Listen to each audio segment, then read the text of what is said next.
అర్థమైందా? ఇద్దరు కలిసి వీడియో కాల్ చేస్తారుగా నాకు. ఫోన్ చేస్తే నేను ఎత్తిన. అడుగు, అవసరం లేదు, మీ పక్కనే ఉంది, అడుగు. ఏమో చెప్పు సమాధానం. ఏం లేదు నువ్వు ఫోన్లు మాట్లాడడం వల్ల అబ్బాయి మాట్లాడారు అంటున్నాడు.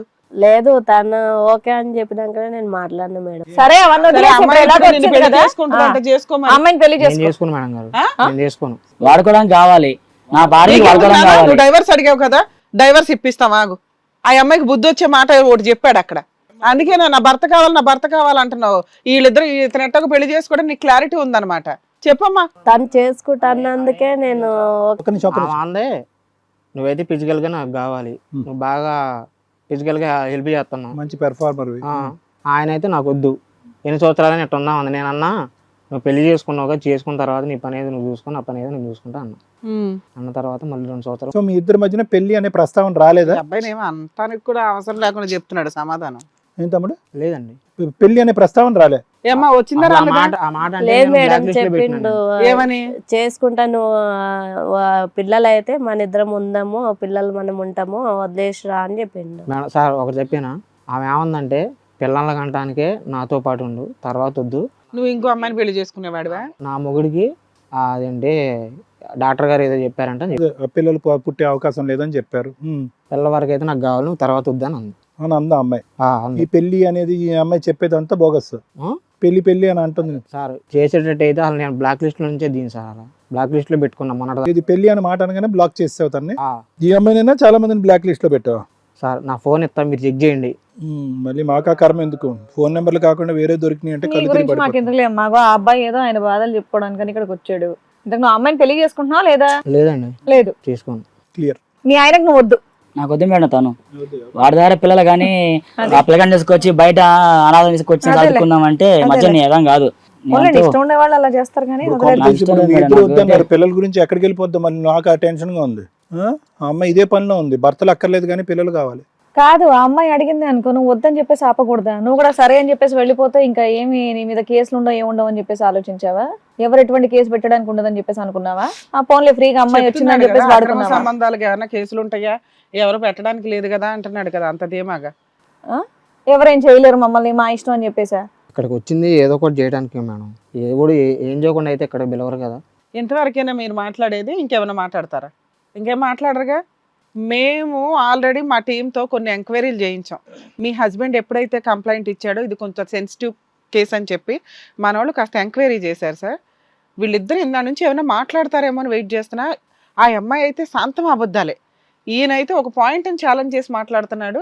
అక్రమ సంబంధం పెట్టుకున్నాం, కోర్టులే సుప్రీంకోర్టులే చెప్పినాయి, లేకపోతే దానికి సంబంధించి చట్టాలే లేవు, మా మీద ఏ కేసు వేయలేరు కదా, అలా ఆయన ఏడు అన్నట్టు మాట్లాడుతున్నాడు ఆయన. అంత ధైర్యం అయిపోయింది ఒక అక్రమ సంబంధాలు పెట్టుకున్న ఈ వ్యక్తులు పబ్లిక్ గా మాట్లాడుతున్నారు. అసలు ఇది సమాజానికి ఏం మెసేజ్లు వెళ్తాయో, రేపొద్దుట జీవితాలు, కుటుంబ వ్యవస్థ ఎటు వెళ్ళిపోద్దో. ఇప్పటికే సర్వనాశనం అయిపోయింది. అసలు మన టీంని ఎవరైనా లీగల్ హెడ్ లో పిలిస్తే కనుక ఈజీగా చెప్పొచ్చు సార్, మనం చేసిన ఇప్పుడు ఇన్ని ఎపిసోడ్స్ లో ఒక్క 497 వల్ల సర్వనాశనం అయిపోతున్నాయి కాపురాలు, కుటుంబాలు అని. ఇక పెళ్లిళ్ళు చేసుకుంటారో లేదో తర్వాత ఇంకో 5 years 2 years చూస్తే మనకు వేరియేషన్ చాలా అర్థమవుతుంది. ఇప్పటికే లేట్ మ్యారేజ్లు, పిల్లలు పుట్టట్లేదు, అప్పటికే ముసలోళ్ళు అయిపోతున్నారు. 40 30 పెళ్లి చేసుకున్న గతికి వెళ్ళిపోయి ఇప్పుడు చేసుకోవడం మానేస్తారు కొంతకాలానికి. అమ్మ మీకోసం ఎంక్వైరీ చేస్తే ఈయన్ని పిలిపించడానికి నువ్వు ఖచ్చితంగా ఇదే అబద్ధాలు చెప్తావని మాకు తెలుసు. మీ ఆయన కంప్లైంట్ ఇచ్చి ఆ ఫోటో ఏదో ఇచ్చినాక మేము ఎంక్వైరీ చేస్తే మాకు ఫస్ట్ దొరికింది ఏంటో తెలుసా? మీ ఇద్దరికి పెళ్ళైన సంగతి మాకు దొరికింది.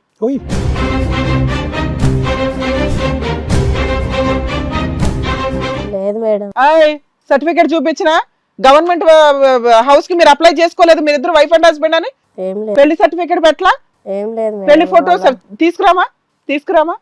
మీ ఆయన్ని మేము డౌట్ పడ్డాను తెలుసా నాన్న, నీకు అసలు నిజంగానే పెళ్ళయిందా? వీళ్ళిద్దరూ ఆల్రెడీ 1 year బ్యాక్ అన్ని అప్లై చేసుకున్నారు పెళ్ళయిందని అని. అతను షాక్ అయ్యాడు. మేడం నాకు డైవర్స్ ఇప్పించేయండి అంటే మా దగ్గర ఉన్న ఎవిడెన్స్లు కాబట్టి ఇక్కడ దాకా వచ్చాడు అతను. అంత దారుణమైన పరిస్థితి అండి. ఇప్పుడు ఎంత డ్రామా ఆడుతున్నారు చూడు. లాగ్ ఒక్కడు పీకానంటే చెంపలు పగిలిపోతాయి ఒక్కొక్కడికి. ఇక్కడికి వచ్చినా కూడా మీకు అంత ధైర్యమా? ఏయ్ తల ఎత్తి చెప్పింది నాకేదో వాగావుగా, పెళ్ళయిందా అవలేదా మీ ఇద్దరికి? అయిందండి. చెప్పు ఇప్పుడు. ముందే పెళ్లి చేసుకుని నన్ను నా కుటుంబాన్ని నీకు డాక్యుమెంట్స్ ఇస్తాం, ఒక్క నిమిషం ఆగండి, మీరు అస్సలు టెన్షన్ పడద్దు. మీరు మేము ఏదైతే నీకు పిలిచామో నువ్వు మా ఫోన్లో ఏమడిగావు? మేడం ఆ అమ్మాయి ఇలా మాట్లాడుతుందండి, ఆ అమ్మాయికి అక్రమ సంబంధం ఉంది, మాకు డైవర్స్ ఇప్పించండి అన్నావు కదా. నీకు అంత ధైర్యంగా మేము డైవర్స్ ఇప్పిస్తాం రా అని ఎందుకు అన్నామో తెలుసా? మాకు దొరికిన ఎవిడెన్స్లో వీళ్ళిద్దరికి ఆల్రెడీ 1 year బ్యాక్ మ్యారేజ్ అయింది వితౌట్ డైవర్స్. ఇలా తీసుకెళ్ళి నువ్వు బైగామి కేసు వేస్తే ఈ వీడియో తీసుకుని వెళ్ళినా అసలు ఎందుకు మేము సపోర్ట్ చేస్తాం మీకు పోలీసుల పరంగా? వీళ్ళిద్దరూ ఒప్పుకుంటారా లేదని అడుగుతున్నాం. ఈ అబ్బాయి ఒప్పుకున్నాడు, నువ్వు చెప్పు చెప్పు. ఏం లేదు మేడం. ఇంకా ఏం లేదు. ఈ డైలాగ్ మాత్రం కొట్టక ఏం లేదు ఏం లేదు ఏం లేదు అనుకుంటా. అసలు నాకు ఏం చేయాలి ఏం అర్థం కావట్లేదు డాక్యుమెంట్స్ అసలు. తీసుకురండి. చేసేదంతా చేసి మొత్తం ఈ డాక్యుమెంట్స్ నేను వీడియోలో పెట్టేస్తాను. ఇప్పుడు ముఖం పగిలిపోద్ది. నీ న్యూడ్ ఫోటోలు కూడా పెడతాం పిచ్చి మాటలు మాట్లాడితే. ఏమ్మా ఏం చేయలేమనుకుంటున్నావా? మీ ఆయన వెనకాల మా టీం అంతా ఉంది ఏమనుకుంటున్నావో? ఎంత ధైర్యం! ఓ పక్కన అబ్బాయి ఒప్పుకున్నాడు, డాక్యుమెంట్స్ చూపిస్తున్నాము. చెప్పమ్మా. మీరు లేకపోతే పిల్లడు సూసైడ్ చేసుకునేవాడు తెలుసా? నాకు ఏం చేయాలి ఏం అర్థం కావట్లేదు మేడం. ఇప్పుడు దాకా అక్రమ సంబంధం అనుకున్నాను నేను. ఇప్పుడు లేదు చెప్పు. చేసుకున్నాం మేడం. చేసుకున్నావు.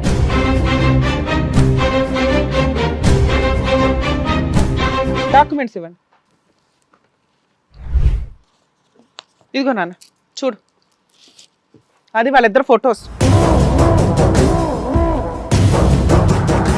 ఫొటోస్ని ప్లస్ గవర్నమెంట్కి అప్లై చేసుకున్నారు ఫ్రీ హౌస్ గురించి, గవర్నమెంట్ తరపున ఇచ్చే హౌస్ గురించి. వీళ్ళు భర్తను మోసం చేశారు, గవర్నమెంట్ని మోసం చేశారు. అసలు లీగాలిటీ అంటే వీళ్ళకు కొంచెం కూడా భయమే లేదు. ఎదురు ఇంకా ఛాలెంజ్ చేస్తున్నాడు. ఇది సార్ వీళ్ళ భాగోతం. ఆ అమ్మాయి భాగోతం అది, ఇతని భాగోతం ఇది. వీళ్ళిద్దరికి ఆల్రెడీ పెళ్ళయింది. ఇతనికి డైవర్స్ ఇప్పించడం చాలా ఈజీ ప్రాసెస్. కానీ వీళ్ళ మెంటాలిటీ ఎట్లా ఉందంటే సమాజానికి చీడ పురుగులు అసలు వీళ్ళిద్దరు. నేను అవి మీకు జిరాక్స్ ఎట్టిస్తాం. ఇంకొకటి మాకు కూడా ఎవిడెన్స్ గా కావాలి మేడం. తీసుకో. ఇలా తీసుకున్నాం. అబ్బాయి పక్కన కూర్చునే అర్హత కూడా లేదు. లేక అక్కడి నుంచి ఉండాలమ్మా నీలాంటి వాళ్ళు. ఇది కథ కాదు జీవితం ప్రోగ్రామ్ ని అందరికంటే ఒక రోజు ముందుగా చూడాలి అనుకుంటే హిట్ టీవీ యాప్ ని డౌన్లోడ్ చేసుకోండి. ఇందులో మీరు మెచ్చే మీకు నచ్చే కంటెంట్ సిద్ధంగా ఉంది. అందాక కలిసి నేను ఎదవం చేశాను మేడం నన్ను నా కుటుంబాన్ని. ఫోన్లో నాన్న నీకైతే ప్రాబ్లం సాల్వ్ అవుతుంది కాకండి. అది సార్ వీళ్ళ భాగోతం విన్నారుగా. వాళ్ళిద్దరి మధ్యన ఇప్పుడు ఉండేటటువంటి వ్యవహారం కాదు ఇది. ఎప్పటి నుంచో ఉండేటటువంటి మోసపూరితమైనటువంటి వ్యవహారము. వాళ్ళు జరిగినటువంటి వంశీ వాళ్ళిద్దరు చేసుకున్నటువంటిది మొదటి నుంచి చేసేటటువంటిది వ్యాపారం, బిజినెస్ చేశారు. ఏంటి అంటే కనుక ఆ అబ్బాయి జలసా పురుషుడు, అటు ఇటు తిరుగుతూ ఉంటాడు. ప్రేమించుకున్నారు, పెళ్ళి అయితే అవ్వదు, పెద్దలు అంగీకరించరు. పెళ్లి చేసుకోవటానికి ఉద్యోగం చేసేటటువంటి మొగుడు కావాలి. పెద్దలు నిర్ణయించిన పెళ్లి చేసుకోవటం తప్ప ఇంకో దారి లేదు. అక్కడి వరకు అయిపోయింది. కానీ వీళ్ళు చెప్తున్నట్టుగా వీళ్ళ వ్యవహారం మీ పెళ్ళి అయిన తర్వాత తెగదెంపులు అయిపోయింది అనుకోవటానికి లేదు. దొరికితే దొంగ, దొరకకపోతే దొరక. ఆధారాలు అనేటటువంటిది ఎక్కడి నుంచి మొదలైనాయో అక్కడి నుంచే ప్రేమాయణం అనేటటువంటిది మొదలైంది, మళ్ళీ రీస్టార్ట్ అయింది అనేటటువంటి విధంగా వాళ్ళు చిత్రీకరిస్తున్నారు. కానీ ఎక్కడ కూడా దురదృష్టకరమైనటువంటి వార్త నీ మనసుని ఇంకా ఇరగొట్టేటటువంటి వార్త ఏదన్నా ఉంది అంటే కనుక ఎప్పుడూ అది తెగదెంపులు అవ్వలేదు. అర్థమైందా నాన్న వంశీ? ఎందుకంటే ఇంత ఈ విధంగా వ్యవహరించేటటువంటి వాళ్ళు. హిట్ టీవీ యాప్ ఇందులో short news, live news, entertainment shows, movies, digital magazines తో పాటు మీ జిల్లా వార్తలను కూడా ఫ్రీగా చూడొచ్చు. అంతేకాదు కేజీ నుంచి పీజీ వరకు విద్యార్థులకు స్కాలర్షిప్ కూడా అందిస్తున్నాం. ప్రతి వారం 10 మందికి లక్కీ డ్రా ద్వారా ఒక్కొక్కరికి 10,000 రూపాయలు అందిస్తున్నాం. ఇంకెందుకు ఆలస్యం, వెంటనే హిట్ టీవీ యాప్ ని డౌన్లోడ్ చేసుకుని ఫ్రీగా ఎంటర్టైన్మెంట్ పొందండి. Hit TV app. Hit TV app. Please download hit TV app. Hit TV app ని ఫ్రీగా డౌన్లోడ్ చేసుకొని ఎంజాయ్ చేయండి. మీకు నచ్చిన ఎంటర్టైన్మెంట్ కోసం హిట్ టీవీ యాప్ ని ఫ్రీగా డౌన్లోడ్ చేసుకొని ఎంజాయ్ చేయండి. హిట్ టీవీ యాప్ ని డౌన్లోడ్ చేసుకుని ఆస్వాదించండి, ఆశీర్వదించండి. ఇంతమంది సెలబ్రిటీలు హిట్ టీవీ యాప్ ని డౌన్లోడ్ చేసుకోండి అని చెప్తున్నారంటే ఎంత మంచి యాప్ ఆలోచించండి.